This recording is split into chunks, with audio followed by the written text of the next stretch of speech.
So yeah, we're in Ezekiel chapter 11, and in the previous chapters, um, Ezekiel has. Oh, and let me clear something up from yesterday. I said that Ezekiel was 13; he was 31. Tells it very plainly in the text, and I was looking at somebody else's material from Chuck Swindoll, and the text actually says he was 31. So I kind of messed that up yesterday. Um, so in the previous chapters to chapter 11, um, Ezekiel is talking about the judgment that's coming on Jerusalem. Has Ezekiel make out a map of the city of Jerusalem, and then through various demonstrations, illustrations, talks about what's going to happen to Jerusalem. And in verse 15, well, in verse 14, he talks about another message that came to him. He starts it in verse 15. Son of man, the people still left in Jerusalem are talking about you and your relatives. Now, he says the people in Jerusalem, God is saying the people in Jerusalem are talking about those of you who are in exile, because not everybody was taken into exile in Babylon. Some were left behind.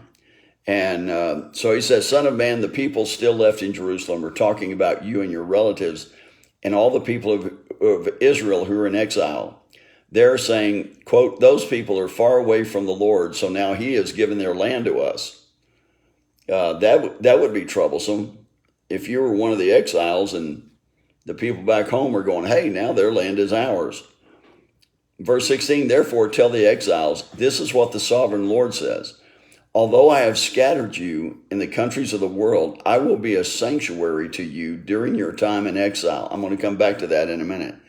I, the sovereign Lord, will gather you back from the nations where you have been scattered, and I will give you the land of Israel once again. When the people return to their homeland, they will remove every trace of their vile images and detestable idols. Remember, that's the reason why they were taken into exile. It's because they were worshiping false gods. They had set up idols everywhere, and they refused to repent. That was the big thing, that they refused to repent.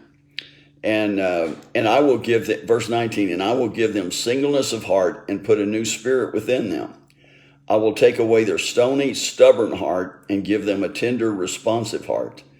So they will obey my decrees and regulations. Then they will truly be my people, and I will be their God.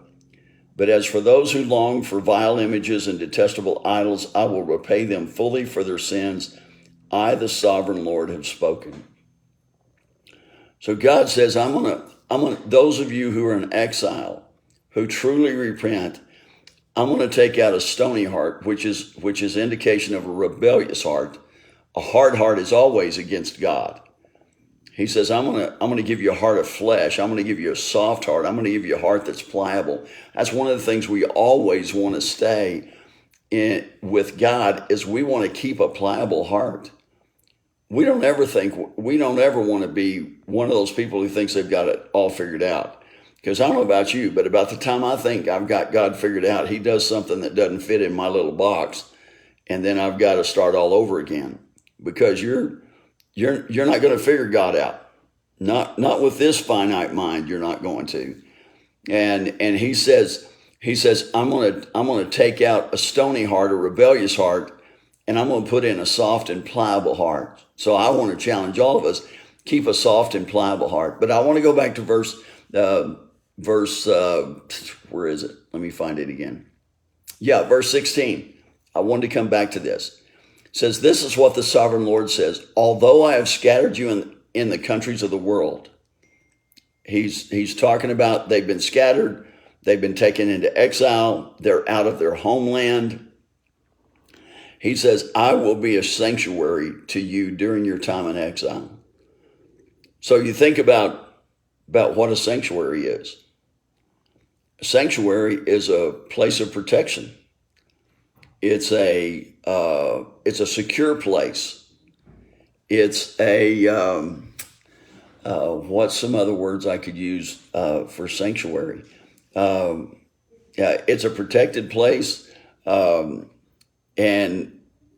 notice what he says, because this is important for us. he doesn't say you will be in a sanctuary. He says, I will be your sanctuary. I will be a sanctuary to you during your time in exile.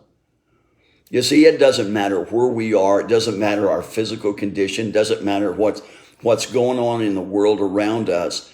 God is our sanctuary. That's our safe place. That's our, and man, that word's been abused like crazy. But he truly is our safe place. That wherever we are, he tells them, even though you're in exile, even though you're away from your homeland, I'll be your sanctuary. I'll be your hiding place. The psalmist David talks about the rock that we run to, that's who he is. That no matter what's going on around us, when we have God in our lives, when we've committed our lives to him, then he says, hey, I'll be your sanctuary. Even in the midst of the tough times, even in the midst of, these people are in exile. They're not even in their homeland. They're being treated horribly, even while they're in exile. And God says, hey, I'm what you really need. And today we look around us and we may see all kinds of things that we think, well, I think I need that.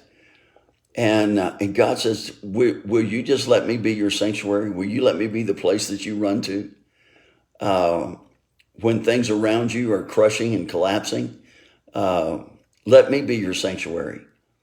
And this is after all kinds of prophetic utterances against the city of Jerusalem and what's going to happen in Jerusalem. And God says to those in exile, let me be your sanctuary. And I'm going to do a heart operation. Tomorrow I've been talking about my father-in-law, Debbie's dad, is having a heart valve replaced. That they're going to go in and they're going to fix something that is broken. And God says to the children of Israel, I'm going to do heart surgery. That rebellious heart that you have, that chases after things that are not good, chases after idols, chases after evil stuff. He said, that's a rebellious heart. He said, and I'm going to take that out and I'm going to give you a heart of flesh that is soft and pliable. I think one of the best things we can do is make sure that we keep a soft heart, that we keep a heart that God can move in, that God can mold, that he can shape, that we yield ourselves to him and his work in our lives. That's the best thing we can do. Is not